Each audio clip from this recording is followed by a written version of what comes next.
নমস্কার, আমি সৃজা।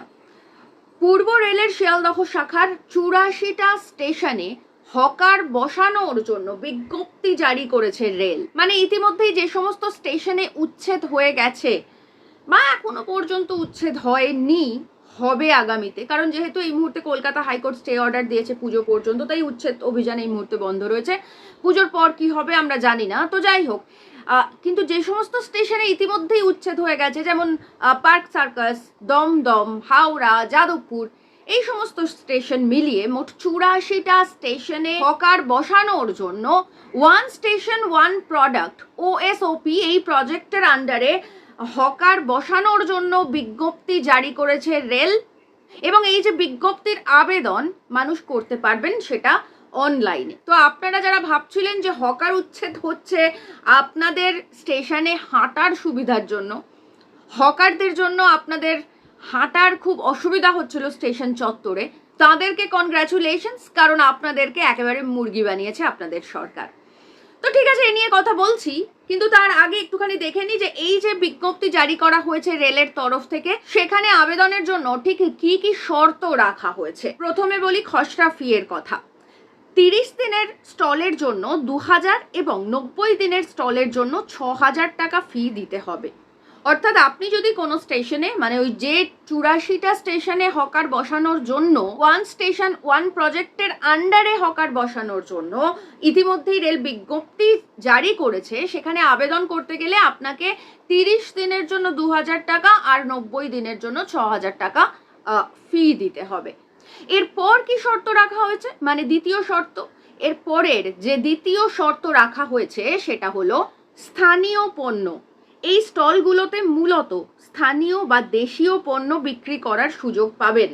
এই যে স্টেশনগুলোতে যারা দোকান করবেন তারা স্থানীয় পণ্য বিক্রি করার সুযোগ পাবেন। আমার জানা নেই ফরেন থেকে আনা মাল কেউ স্টেশনে বসে হকারি করে, আমি অন্তত আজ পর্যন্ত কোনোদিন দেখিনি। তো যাই হোক, এটা পূর্ব রেলের যে শর্তগুলোর মধ্যে রয়েছে আবেদন জানানোর, তার মধ্যে এটা দ্বিতীয় শর্ত। এরপর আমরা তৃতীয় শর্তটা দেখব।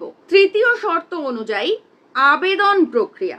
আবেদন করার জন্য আপনাকে পূর্ব রেলের সংশ্লিষ্ট দফতরে সিনিয়র DCM অফিস যোগাযোগ করতে হবে। তো বুঝতেই পারছেন, আপনি যদি ওই স্টেশন চত্বরে, মানে 84টা স্টেশনের মধ্যে কোনো একটা স্টেশনে যদি আপনি দোকান করতে চান, তাহলে আপনাকে এই নির্দিষ্ট অফিসে গিয়ে, সিনিয়র DCM অফিসে গিয়ে যোগাযোগ করতে হবে। এবার আসছি একেবারে শেষ যে শর্ত রাখা হয়েছে সেই শর্তটায়। প্রয়োজনীয় কাগজপত্র। প্রস্তাবিত স্টলে কি কি পণ্য বিক্রি করা হবে তার নাম এবং ব্যবসার ধরন উল্লেখ করে আবেদনপত্র জমা দিতে হবে। অর্থাৎ আপনি কি পণ্য বিক্রি করবেন, কিভাবে বিক্রি করবেন, সেই সমস্ত কিছু ডিটেল দিয়ে আপনাকে এই আবেদন জমা দিতে হবে। অর্থাৎ আপনার স্বাধীনতা বলে আর কিছু থাকলো না, সমস্ত কিছু কিন্তু আপনাকে সরকার বা রেল কন্ট্রোল করবে। মানে আপনি কি বিক্রি করবেন, কতটা বিক্রি করবেন, কত টাকা ইনভেস্টমেন্ট করবেন, কত টাকা প্রফিট করবেন, তার সমস্ত ডিটেল তথ্য থাকবে সরকারের কাছে। অর্থাৎ যে সমস্ত মানুষ আপনারা ভাবছিলেন যে আপনাদের জন্য রেল স্টেশনকে খালি করা হচ্ছে, এই যে নিষ্ঠুরভাবে হকার উচ্ছেদ চলছিল, সেটা আপনাদের হাঁটার সুবিধার জন্য আপনাদের সরকার করছে। তো সেক্ষেত্রে আগেই বললাম যে নিশ্চয়ই এবার বুঝতে পারছেন যে আপনাদের সরকার আসলে আপনাদেরকে মুরগি করেছে। আসলে এই যে গরিব মানুষ, খেটে খাওয়া শ্রমজীবী মানুষ, এদেরকে তুলে দিয়ে যে ওয়ান স্টেশন ওয়ান প্রোডাক্ট যে প্রজেক্ট, রেলের প্রজেক্ট, সরকারের নিজের প্রজেক্ট, যে দোকানগুলো আমরা রেল স্টেশনে ইতিমধ্যেই বেশ কিছু স্টেশনে দেখতে পাই, মোদিজির মুখওয়ালা ছবি থাকে ওখানে, মোদিজি সুন্দর করে হেসে হেসে ছবি দেন। তো সেই দোকানগুলো এবার স্টেশনের একেবারে মাঝখানে বসানো হবে। অর্থাৎ যে হকাররা, যে গরিব হকাররা রেলের এক কোণে বসে থেকে ব্যবসা করতেন, রেলের একটুখানি জায়গা দখল করে ব্যবসা করতেন, তাদের বদলে, মানে তাদেরকে নিষ্ঠুরভাবে উচ্ছেদ করে তাদের জীবন জীবিকা কেড়ে নিয়ে একেবারে স্টেশনের মাঝখানে বুক বাজিয়ে মোদিজির ছবি দিয়ে দোকান করে ব্যবসা করবে রেল।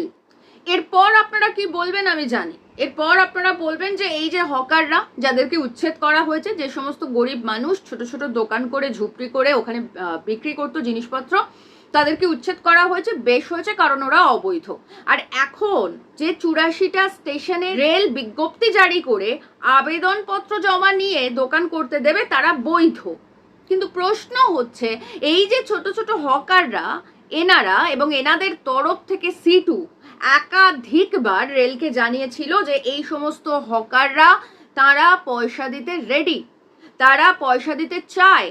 রেল যদি চায় তাহলে মান্থলি বা ইয়ারলি, মাসে মাসে বা বছরে এককালীন টাকা দিয়ে এই হকারদেরকে বৈধ করা হোক, এদেরকে কাগজপত্র দিয়ে দেওয়া হোক, তার বদলে পয়সা নেওয়া হোক এবং এদেরকে বৈধ করা হোক। এটা একবার নয়, একাধিকবার হকারদের দাবি ছিল। হকারদের পক্ষ থেকে সিটু একাধিকবার রেলের কাছে গিয়ে, স্থানীয় সরকারের কাছে গিয়ে দাবি জানিয়েছিল, কিন্তু এসব কিচ্ছু কর্ণপাত করেনি রেল বা বিজেপির সরকার। এই সমস্ত গরিব মানুষ যাদের এটা জীবন জীবিকা ছিল, তাদেরকে সেখান থেকে উৎখাত করে দেওয়া হয়েছে। যে দোকানগুলো বা যে ছোট ছোট হকার ভাইরা বা বোনেরা একেবারে স্টেশনের কর্নারে গিয়ে বসে ব্যবসা করতেন, তাদেরকে তুলে দিয়ে আপনাদের হাঁটার সুবিধার জন্য একেবারে হাঁটার রাস্তায় মাঝপথে রেল বড়সড় দোকান বানাচ্ছে। আর আপনারা মনে করে যাচ্ছিলেন আপনাদের হাঁটার সুবিধার জন্য বিজেপির সরকার হকার উচ্ছেদ করছে। তাহলে প্রশ্ন হচ্ছে যে, যদি রেল হকার বসাবেই, যদি রেল দোকান করবেই, তাহলে এই হকাররা কি দোষ করেছিলেন? এনারা তো রেলকে, সরকারকে পয়সা দিতে প্রস্তুত ছিলেন, তাহলে এনাদের কাছ থেকে পয়সা না নিয়ে, এই গরিব হকারদের কাছ থেকে পয়সা না নিয়ে কেন রেল এই ওএসওপি ওয়ান স্টেশন ওয়ান প্রজেক্ট নেশনের আন্ডারে রেলের নিজস্ব দফতরে আবেদন করার মাধ্যমে স্টেশনে দোকান করার অনুমতি দিচ্ছে? তার কারণ, এই কারণ আমি আগেও বলেছি, আবারও বলছি, সেটা হচ্ছে যে এই যে হকার, কলকাতা শহরে বা গোটা রাজ্য জুড়ে যে হকার রয়েছে, সেই হকারদের টার্নওভার, মান্থলি টার্নওভার প্রায় 10,000 কোটি টাকা। এটা কেন্দ্রীয় সরকারি হিসেব, এটা আমি বলছি না।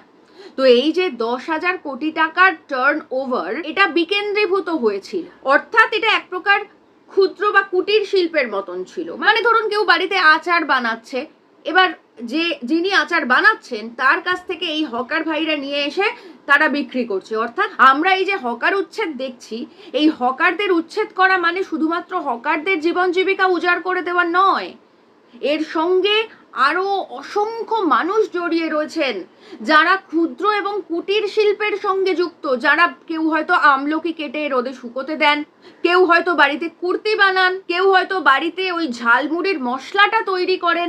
তো এগুলো হচ্ছে ক্ষুদ্র এবং কুটির শিল্পের আন্ডারে। এবার এইগুলো যারা তৈরি করেন তারা অনেক সময় সরাসরি এসে বিক্রি করতে পারেন না, তো তার মানে একটা মিডলম্যান থাকে। এই মিডলম্যান কিছু প্রফিট করেন এবং এই মিডলম্যান যে হকারের কাছে পৌঁছে দিচ্ছেন, সেই হকার এবার সেল করে প্রফিট করেন। অর্থাৎ এই এতগুলো মানুষের জীবন জীবিকা নিয়ে এই যে 10,000 কোটি টাকার টার্নওভার, সেই টার্নওভারটা বিকেন্দ্রীভূত ছিল। তো সরকার ভাবলো যে 10,000 কোটি টাকার যে টার্নওভার, যেটা বিকেন্দ্রীকরণ করা রয়েছে এবং যার মাধ্যমে এতগুলো গরিব মানুষ করে খাচ্ছে, তাদেরকে তো করে খেতে দেওয়া যাবে না, কারণ বিজেপির সরকার তো গরিবের কথা ভাববে না। বিজেপির সরকার বড় লোকদের সরকার, বিজেপির সরকার পুঁজিপতিদের সরকার, বিজেপির সরকার কর্পোরেটদের সরকার। তাই এই সমস্ত মানুষকে একেবারে পথে বসিয়ে দিল বিজেপি, এই সমস্ত মানুষের জীবন জীবিকা উজাড় করে দিল বিজেপি হকার উচ্ছেদের মধ্যে দিয়ে। এবার কি করলো? এবার যেটা করলো সেটা হচ্ছে যে এই 10,000 কোটি টাকার টার্নওভারটাকে একটা নির্দিষ্ট সিস্টেমের মধ্যে নিয়ে চলে এলো, আর সেই সিস্টেমটাই হচ্ছে OSOP one station one product system, যেখানে মোদিজির মুখওয়ালা বড় বড় দোকান একেবারে স্টেশনের মাঝখানে দাঁড়িয়ে থাকবে। মানে যারা ভাবছিলেন যে এই হকার ভাইরা, যারা খুব কষ্ট করে তাদের জীবন জীবিকা নির্বাহ করেন এবং স্টেশনের একদম সাইডে গিয়ে বসে দোকান করেন, তাদের জন্য যাদের হাঁটার অসুবিধা হচ্ছিল তাদেরকে কনগ্রাচুলেশনস। এবার একেবারে স্টেশনের মাঝখানে বড় বড় দোকান আপনারা পাবেন এবং স্বচ্ছন্দে হাঁটতে পারবেন। এখনো সময় আছে, মেনে নিন। আপনাদের সরকার আসলে আপনাদেরকে মুরগি করেছে, আপনার সরকার আসলে আপনার জন্য ভাবে না, আপনার সরকারের আপনার জন্য ভাবতে বয়ে গেছে। আপনার সরকার শুধুমাত্র বড় লোকদের জন্য ভাবে। তাই আগামীতে মানে এই যে স্টে অর্ডার রয়েছে এই মুহূর্তে হকার উচ্ছেদে, সেটা পুজো পর্যন্ত তো পুজোর পরে যদি আবার হকার উচ্ছেদ শুরু হয় তাহলে আগামীতে আসুন, আমাদের সঙ্গে আসুন এবং এই হকার উচ্ছেদের বিরুদ্ধে আপনিও গলা মেলান। কারণ এই যে হকাররা, যে সমস্ত মানুষরা জড়িয়ে ছিলেন এই সমস্ত কাজের সঙ্গে, তাদের প্রত্যেকের জীবন জীবিকা সবকিছু শেষ করে দিচ্ছে এই সরকার, এবং তার সঙ্গে আপনিও সমানভাবে এফেক্টেড হচ্ছেন। কারণ এই যে ওএসওপি প্রজেক্ট, সেখানে আপনি যে হকারের কাছ থেকে 10 টাকায় চা খেতেন, এখানে 25 টাকায় চা খাবেন। যে হকারের কাছ থেকে আপনি 10 টাকার ঝালমুড়ি খেতেন, এখানে আপনি 30 টাকার ঝালমুড়ি পাবেন। অর্থাৎ হকার উচ্ছেদের মাধ্যমে শুধুমাত্র হকাররা এফেক্টেড হচ্ছেন এরকম নয়, এই এফেক্ট আমাদের মতন সাধারণ মানুষের উপরেও এসে পড়ছে, আর প্রফিট হচ্ছে শুধুমাত্র কর্পোরেটদের। তাই আগামীতে আসুন, আপনারা যারা এতদিন পর্যন্ত উদ্বাহ নৃত্য করছিলেন হকার উচ্ছেদ দেখে যে আপনার হাঁটার সুবিধা হবে, এখন নিশ্চয়ই বুঝতে পারছেন যে আপনার হাঁটার সুবিধার জন্য আসলে কিচ্ছু হচ্ছে না। তাই আসুন আমরা সবাই মিলে, এ রাজ্যের প্রতিটা মানুষ মিলে হকার উচ্ছেদের বিরুদ্ধে গলা মেলাই এবং পুনর্বাসন না দিয়ে হকার উচ্ছেদ বন্ধ করি।